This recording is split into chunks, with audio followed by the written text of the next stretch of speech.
Hello everyone. तो ये है रिसोर्सेज एंड डेवलपमेंट का पार्ट 19। इसमें हम पढ़ेंगे soil erosion, causes of soil erosion और सॉइल कंजर्वेशन के बारे में। सो देखिए, पहले तो सॉइल इरोजन को समझते कि ये होता क्या है। The denudation of soil cover and subsequent washing down is called soil erosion. देखिए, डेफिनेशन को समझने के लिए आपको समझना पड़ेगा कि सॉइल क्या होता है। तो soil is a upper most layer of the land. तो उसमें क्या होता है, डेन्यूडेशन और सब्सिक्वेंट वॉशिंग डाउन।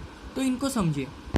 आप एक चीज़ ऑब्जर्व करना, अगर कभी आप सॉइल को फूक मार के देखोगे तो ऊपर की जो लेयर रहती है कभी कभी क्या होती है, तो उड़ती है, उसकी मिट्टी उड़ती है। तो उसी को सॉइल इरोजन कहते हैं। बट कब कहते हैं, जब वो लार्ज एक्सटेंट में होता है। इसको एग्जाम्पल से समझिए। ये देखो, तो ये सॉइल है, अपर मोस्ट लेयर। तो क्या हो रहा है, इसके जो लेयर है उसके पार्टिकल जो है वो उड़ रहे हैं। इससे क्या हो रहा है, ये डेन्यूडेशन हो रहा है। डेन्यूडेशन का मतलब अगर आपको सिंपली याद रखना हो तो हम कह सकते हैं रिमूवल। रिमूवल को याद रखिए, सिंपली रिमूवल याद रखिए। द रिमूवल और denudation of soil cover and subsequent washing down. Washing down का भी मतलब यही हुआ। देखिए, ये जा रहा है, इसी को सॉइल इरोजन कहते हैं। और देखिए, सॉइल फॉर्मेशन और सॉइल इरोजन दोनों एक साथ होते हैं। मतलब ये ऐसा है कि अगर लोग मर रहे हैं तो लोग पैदा भी हो रहे हैं, समझ गए। बट क्या हो रहा है, sometimes balance is disturb by human activity. इसको एग्जाम्पल से समझिए। देखिए, जनरली पहले क्या था, बर्थ और डेथ दोनों एक बैलेंस होता था। बट आजकल क्या हो रहा है, बर्थ रेट बढ़ चुका है, डेथ रेट कम हो चुका है ड्यू टू ह्यूमन एक्टिविटीज़। अब कौन सी एक्टिविटीज़ वो बताने की ज़रूरत नहीं है। सो उसी तरह सॉइल फॉर्मेशन मतलब वेदरिंग वगैरह जो प्रोसेस होती है, स्टोन का ब्रेक डाउन एंड ऑल, और सॉइल इरोजन मतलब ये डेन्यूडेशन ऑफ सॉइल कवर, ये दोनों साथ में होती है, समझ गए। बट अब इसका बैलेंस डिस्टर्ब हो चुका है। क्यों? क्योंकि ह्यूमन एक्टिविटीज़ के कारण। एग्जाम्पल कैसे याद रखें, तो लोगों का पैदा होना और मरना एक रेट पे होता था पहले, बट ह्यूमन एक्टिविटीज़ के कारण अब बर्थ रेट बढ़ चुका है, डेथ रेट घट चुका है। उसी तरह याद रखें। उसके बाद कॉजेज ऑफ सॉइल इरोजन मतलब ये देखिए, ये टॉप मोस्ट लेयर जो होती है, इसका डेन्यूडेशन, वॉशिंग डाउन, इसका हटना, ये कैसे होता है। तो इसके कॉजेज क्या हैं। सो पहले तो human activities, deforestation, construction, overgrazing. देखिए, डिफॉरेस्टेशन में क्या होता है, अनगिनत प्लांट्स, ट्रीज को काटा जाता है ह्यूमन बेनिफिट्स के लिए, पहली चीज। कंस्ट्रक्शन में क्या होता है आपको पता है, ओवरग्रेजिंग, जो हमारे कैटल्स और शीप्स होते हैं उन्हें ग्रेज करना, अगर उसका जो एक्सटेंट होता है उसे बढ़ा दिया जाए तो उसे ओवरग्रेजिंग कहा जाता है। और ये ह्यूमन एक्टिविटीज सॉइल इरोजन कैसे करते हैं, तो देखिए, अगर पेड़ लगे तो पेड़ क्या करते हैं, पेड़ सॉइल को होल्ड करके रखते हैं। ये देखिए, जैसे कि उन्होंने एक पकड़ बनाई होती है, जो रूट्स होते हैं वो हाथ की तरह काम करते हैं, वो पकड़ बना के रखते हैं। बट अगर डिफॉरेस्टेशन हो गया तो ट्रीज गायब तो रूट्स गायब तो होल्ड गायब हो गया तो अगर विंड आएगी, कुछ भी आएगा तो अपने आप सॉइल इरोजन होगा, समझ गए। उसके बाद कंस्ट्रक्शन, क्योंकि कंस्ट्रक्शन में भी डिफॉरेस्टेशन आ ही जाता है और कुछ अलग अलग प्रोसेसेस होती है।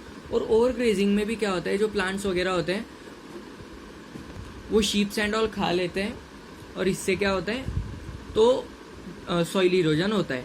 क्योंकि प्लांट्स अगर गायब हो गए तो वही होल्ड वाला प्रोसेस आ जाएगा। उसके बाद नेचुरल फोर्सेस, देखिए, विंड, वाटर और ग्लेशियर जो होते हैं वो भी क्या करते हैं, तो सॉइल इरोजन को बढ़ावा देते हैं। देखिए, एनसीईआरटी में थोड़ा डीप नहीं कहूँगा, कॉम्प्लेक्स तरीके से दिया है। बट कॉम्प्लेक्स लिखने की ज़रूरत नहीं होती, ये समझिए, क्योंकि एग्जामिनर को भी इजीली चेक करने को समझना चाहिए। तो आप मेरा कंटेंट समझिए, वो भी एनसीईआरटी का ही है। तो विंड, वाटर और ग्लेशियर कैसे करते हैं, तो देखते हैं। Running water cuts through the clayey soil and makes deep channels as gullies. देखिए, गली इरोजन के बारे का एक फोटो दिया गया है एनसीईआरटी में लास्ट पेज पे ही, तो वो एक बार आप देख लेना।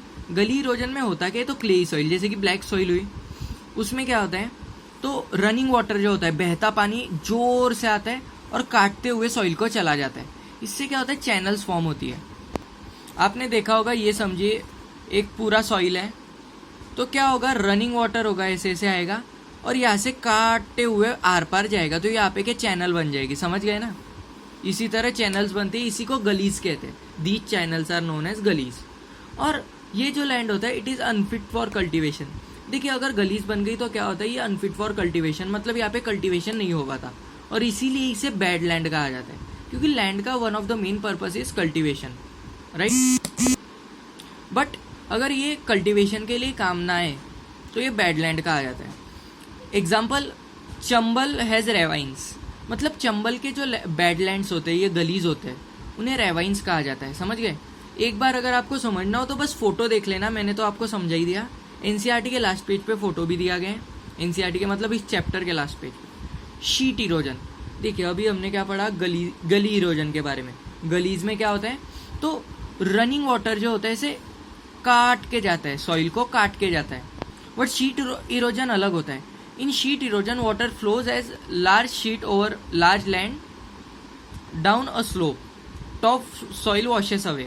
शीट, देखिए सिंपली समझिए, इसको आपको एग्जांपल से समझना पड़ेगा। ये देखिए, ये समझिए, ये जो पेज है ये सॉइल है, ये जो पेज है हमारा ये पूरा का पूरा सॉइल है। और ये जो है शीट इरोजन में क्या होता है, वाटर जो होता है ऐसे बहते हुए आता है। समझ गए? सो देखिए ऐसे वाटर आएगा, वाटर आएगा, वाटर आएगा, और ये जो ऊपर की लेयर है इसको भी बहा के लेके चला जाएगा। समझ गए? ये देखिए एक बार फिर से समझिए, ये समझिए, ये जो पेज है ये सॉइल है, राइट। तो क्या होगा, लैंड जो है हमारा वाटर जो है ऐसे शीट की तरफ फ्लो होगा ऊपर से, और धीरे धीरे धीरे धीरे पूरा जो लैंड है उसे भी लेके चला जाएगा, मतलब सॉइल को लेके चला जाएगा। इसी को शीट इरोजन कहते हैं। उसके बाद पढ़ते हैं हम विंड इरोजन के बारे में। तो शीट इरोजन में हमने देखा, तो इससे क्या होता है, टॉप सॉइल जो होती है वो वॉश अवे हो जाती है। याद रखना, इसको ऐसे समझिए कि आप अगर अपने घर में कभी पानी मारते हो गाड़ियों पे वगैरह, तो जब वो पानी बाहर जाता है तो इधर वो गलीज फॉर्म करता है। अगर गड्ढे बना लिए तो समझ लेना गली टाइप हो गया।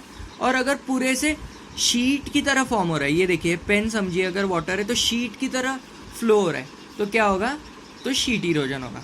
उसके बाद विंड इरोजन में क्या होता है, विंड इरोजन ईजी होता है। Wind blows off loose soil, तो इसमें क्या होता है, ऊपर का जो सॉइल होता है वो लूज होता है। जैसे कि आप देखोगे राजस्थान वगैरह में जो सैंड ड्यून्स वगैरह फॉर्म होते हैं वो विंड इरोजन के कारण ही होते हैं। क्यों? क्योंकि विंड बहती है और विंड अपने साथ क्या करती है, वो पार्टिकल्स को लेके भागती है। उसके बाद प्लगिंग इन अ रॉन्ग वे, देखिए प्लगिंग ये प्रोसेस क्या होती है, आप गूगल पे डालिए, उससे आपको ज़्यादा इजीली क्लियर होगा। याद रखिए, प्लांट को सो करना, इतना याद रखिए फिलहाल। In a wrong way that is up and down the slopes for quick flow of water also causes soil erosion. देखिए इसको याद करने की ट्रिक है, प्लगिंग एक प्रोसेस याद रखिए, अगर उसको गलत तरीके से किया जाए तो भी क्या होता है, सॉइल इरोजन होता है। बस इतना याद रखिए। व्हाट हैपन्स, अगर मतलब प्लगिंग गलत तरीके से किया जाए तो the flow of water increases, means the rate of flow of water increases, it leads to the soil erosion. इतना याद रखिए। और प्लगिंग के बारे में डिटेल में हम आगे पढ़ेंगे, क्योंकि काउंटर प्लगिंग जब पढ़ेंगे हम तब उसमें वो डीप में आ जाएगा। समरी कर लेते, रिकैप कर लेते कॉजेज के बारे में। कॉजेज ऑफ सॉइल इरोजन और ह्यूमन एक्टिविटीज, जैसे कि हमने देखा, क्योंकि होल्ड वगैरह जो रहता है, रूट्स वगैरह होल्ड करते हैं, बट इसके कारण क्या होता है, सॉइल इरोजन होने लगता है। Natural forces, wind, water, glacier, कैसे, तो डिप में ये है। सो गलीज फॉर्म होती है, गलीज में क्या होता है, तो गड्ढे वगैरह ऐसे चैनल्स फॉर्म होने लगते हैं। तो इन चैनल्स के कारण क्या होता है, तो लैंड को कल्टीवेट करना मुश्किल होता है और ये बैडलैंड कहा जाता है। एग्जाम्पल चंबल में क्या है, चंबल बेसिन कहाँ पे, तो देखना इंडिया के मैप में दिया गया है। तो चंबल बेसिन में क्या होता है, कई रिवर्स फ्लो करती है, उस कारण क्या होता है, रेवाइंस बन जाते हैं। उसके बाद शीट इरोजन हमने देखा, वाटर शीट की तरफ फ्लो करता है और टॉप सॉइल को लेके चला जाता है। विंड इरोजन में क्या होता है, विंड जो बहती है वो लूज सॉइल जो होती है ऊपर की, उसे अपने साथ बहा के लेके जाती है, वो पार्टिकल्स को लेके जाती है। उसके बाद प्लगिंग इन अ रॉन्ग वे, इसको भी हम डिटेल में बाद में देखते हैं। उसके बाद methods of soil conservation important है, और मैंने आपको एक पार्ट में बताया था कि अवॉइडिंग लैंड डिग्रेडेशन का मैंने तब नहीं समझा है, क्योंकि उसकी एक ट्रिक है। देखिए एनसीईआरटी का सिलेबस ऐसा है कि वो कंटेंट ज़्यादा सिक्योर करने का ट्राई करता है, बट इसमें ट्रिक कैसे है, सॉइल कंजर्वेशन और लैंड डिग्रेडेशन के लिए सेम पॉइंट्स आएंगे। समझ गए? मतलब अगर आपको लैंड डिग्रेडेशन के अवॉइडिंग के पॉइंट याद करने तो आपको सिर्फ यही करना पड़ेगा। समझ गए? कितना कंटेंट मैंने आपका बचा लिया, मतलब कंटेंट वही है बट अलग अलग टाइप से दिया गया। So soil conservation and avoiding land degradation, इसके सेम मेथड्स होते हैं। तो अब पढ़ते हैं। सो देखिए, first of all contour plugging. Contour plugging is the plugging along the contour lines that can decelerate the flow of water. देखिए इसमें क्या होता है, तो आप समझिए। सो काउंटर प्लगिंग को समझने से पहले काउंटर लाइंस के बारे में समझना जरूरी है। ये देखिए, ये एक हिल है, माउंटेन नहीं, ये बात याद रखिए। तो आप देखोगे कि कुछ पार्ट्स होते हैं, देखिए इस साइड व्यू से समझिए, आप देखोगे कि कुछ हिल्स का पार्ट हॉरिजॉन्टल होता है बट कुछ पार्ट जो होते हैं वो कम्प्लीटली वर्टिकल होते हैं, मतलब एक तरह से परपेंडिकुलर फॉर्म करते हैं, यहाँ पे 90 डिग्री फॉर्म करते हैं। तो इन्हीं लाइंस को कहा जाता है काउंटर लाइंस। समझ गए? ये देखिए सीढ़ियों के एग्जाम्पल से समझिए, ये देखिए सीढ़ियाँ मतलब हमारी स्टेप्स, तो स्टेप्स के एग्जाम्पल से समझिए। ये देखिए ये पहला स्टेप, बट दोनों स्टेप्स के बीच में जो ये डिस्टेंस है, ये देखिए ये जो वर्टिकल लाइन है, इसे हम स्टेप्स की काउंटर लाइन कह सकते हैं। समझ गए? तो इसको ऐसे समझिए, ये काउंटर लाइन्स है, तो इन लाइन्स में जो हम कर सकते हैं प्लगिंग, उसे काउंटर प्लगिंग कहते हैं। तो कैसे? तो देखिए अगर ये स्टेप्स है तो हम यहाँ पे पैर रखते, यहाँ पे पैर रखते, यहाँ पे पैर रखते, बट ये वर्टिकल जगह पे पैर नहीं रखते। तो अगर वर्टिकल जगह को हमने पेंट कर दिया तो उसे काउंटर पेंटिंग की तरह समझिए, उसे काउंटर पेंटिंग कहेंगे। अगर उसी तरह इस साइड व्यू से अगर हमने इस वर्टिकल जगह को प्लग कर दिया, यहाँ पे हमने प्लांट्स वगैरह उगा दिए, कुछ उगा दिया, तो उसे क्या कहेंगे? Counter plugging. इससे क्या होता है?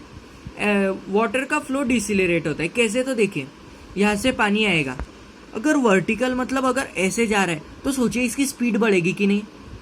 मतलब अगर यहाँ से पानी उतरेगा तो इस 90 डिग्री पे स्पीड बढ़ेगी वर्टिकल फॉर्म पे, बट अगर प्लांट्स लगा दिए जाए तो स्पीड कम हो जाएगी। इसी को कहते हैं काउंटर प्लगिंग। इससे क्या होता है? वाटर की स्पीड कम होती है और वो रेट जो होता है सॉइल इरोजन का कम हो जाता है।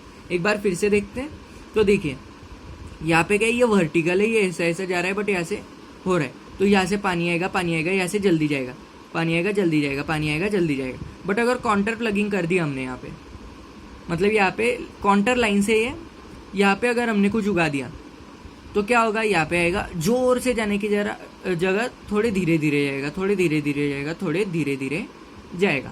ये होता है काउंटर प्लगिंग। उसके बाद पढ़ते हैं टेरेस कल्टीवेशन के बारे में।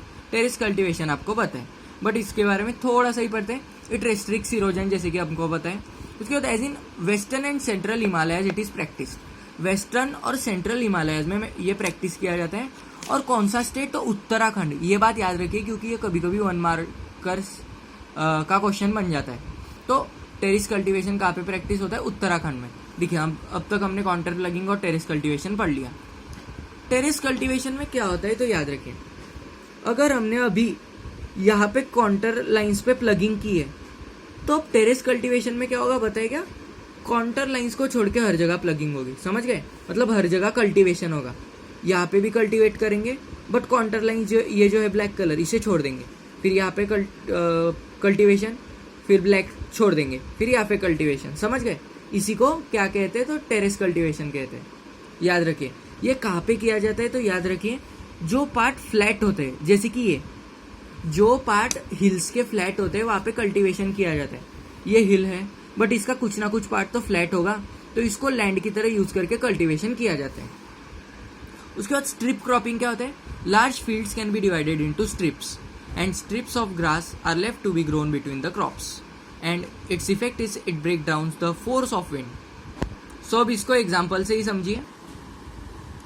ये समझिए ये लैंड का पीस है, तो एक लाइन, 2 लाइन, इससे क्या हुआ? ये डिवाइड हो गया किस में? तो स्ट्राइप्स में, right? So large field is divided into strips. Strips मतलब देखिए आपने देखा होगा कि टाइगर के ऊपर क्या होते हैं? बॉडी पे स्ट्रिप्स होते हैं, राइट?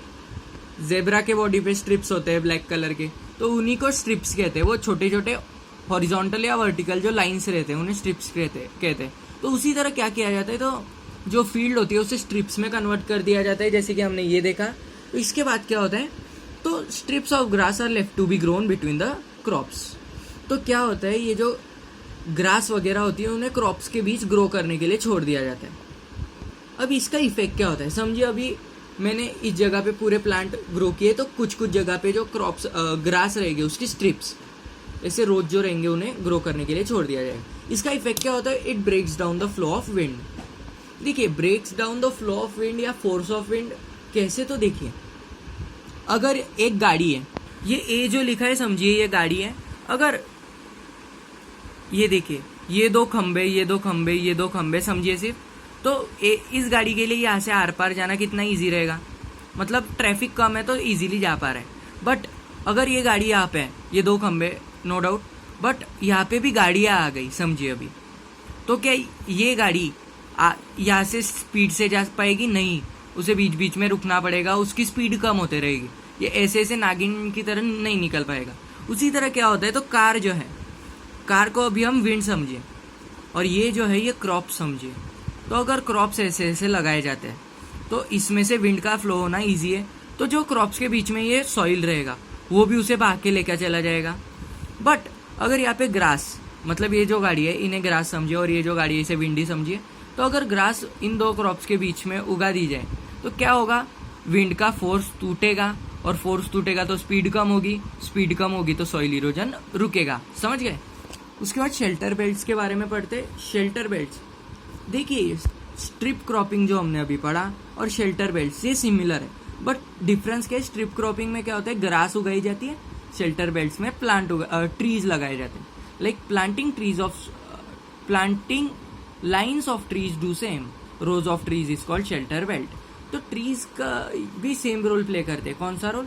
तो break down the flow of wind. तो फ्लो ऑफ विंड को ब्रेक डाउन करने से क्या होता है, तो हमने देखा सॉइल इरोजन कम होता है and it helps in stabilising sand dunes, stabilising deserts in western India. Western India मतलब राजस्थान की बात हो रही है यहाँ पे, याद रखिए। सो क्या होता है, अगर सोचिए घास की जगह हमने पेड़ लगा दिए तो भी तो सेम इफेक्ट प्रोड्यूस होगा कि नहीं। जैसे कि यहाँ पे गाड़ियाँ थी तो यहाँ पे ट्रक्स लगा दिए तो सेम इफेक्ट प्रोड्यूस होगा कि नहीं। अब तो ये कार के लिए यहाँ से निकलना और भी मुश्किल हो जाएगा। इसी तरह क्या होता है, तो शेल्टर बेल्ट्स भी वही इफेक्ट प्रोड्यूस करते हैं जो स्ट्रिप क्रॉपिंग करते हैं। स्ट्रिप क्रॉपिंग में ग्रास लगाई जाती है, शेल्टर बेल्ट्स में ट्रीज लगाए जाते हैं लाइन में। उससे क्या होता है, सैंड ड्यून्स वगैरह जैसे कि हमने बोला था, वो जो होता है वो कंट्रोल होते हैं, स्टेबिलाईज होते हैं किसके द्वारा, तो शेल्टर बेल्ट्स के द्वारा। और डेजर्ट्स में होता है कहाँ पे, तो वेस्टर्न इंडिया में, राजस्थान में। और कुछ स्टेप्स जैसे कि अफॉरेस्टेशन, अफॉरेस्टेशन में पेड़ लगाए जाते हैं। Proper management of grazing land, grazing land और पास्चर लैंड जो होते हैं जिसपे हमारे कैटल्स वगैरह फीड करते हैं, उन्हें भी हमें कंट्रोल करना पड़ेगा। उसके बाद control of mining and construction etcetera. देखिए माइनिंग एक्टिविटी जो होती है उससे भी डीप स्कार्स प्रोड्यूस होते हैं लैंड पे, क्योंकि अगर आपके बॉडी में सुई घुसाई गई और थोड़ी देर बाद उसे निकाल दिया तो वहाँ पे पेन होगा कि नहीं, वहाँ पे कुछ खून निकलेगा, कुछ होगा। तो उसी तरह माइनिंग का भी होता है। और कंस्ट्रक्शन में भी क्या होता है, तो सॉइल इरोजन होता है। तो अगर इन प्रोसेसेस को भी हमने कंट्रोल किया, अफॉरेस्टेशन किया, ग्रेजिंग लैंड को कंट्रोल किया, माइनिंग और कंस्ट्रक्शन को भी कंट्रोल किया, तो क्या होगा, तो सॉइल कंजर्वेशन और लैंड डिग्रेडेशन, सॉइल कंजर्वेशन होगा और लैंड डिग्रेडेशन अवॉइड होगा। ये बात याद रखिए। तो यही था रिसोर्सेज एंड डेवलपमेंट चैप्टर। और याद रखिए इन्वायरमेंट को सेव करने से हमें इकोनॉमिकली बेनिफिट होता है। कैसे, तो देखिए अगर मैंने पेड़ उगाए तो उन पेड्स का कुछ यूज़ होगा कि नहीं, जैसे कि वो फर्नीचर के लिए यूज़ होंगे, ऑक्सीजन का कंटेंट बढ़ेगा तो ग्रोथ रेट बढ़ेगा, मतलब हेल्थ का स्टेटस बढ़ेगा। अगर वो हुआ तो अल्टीमेटली हमारी फूड की नीड्स जो होगी वो कम होगी, क्योंकि ट्रीज जो होगी वो फूड प्रोड्यूस करेंगे, फ्रूट्स प्रोड्यूस करेंगे जो हम कंज्यूम करेंगे। सो यही था रिसोर्सेज एंड डेवलपमेंट, ये चैप्टर आज ये पूरी तरह से कंप्लीट हो गया। I hope you love the video. Keep watching, keep liking, keep subscribing. Thank you.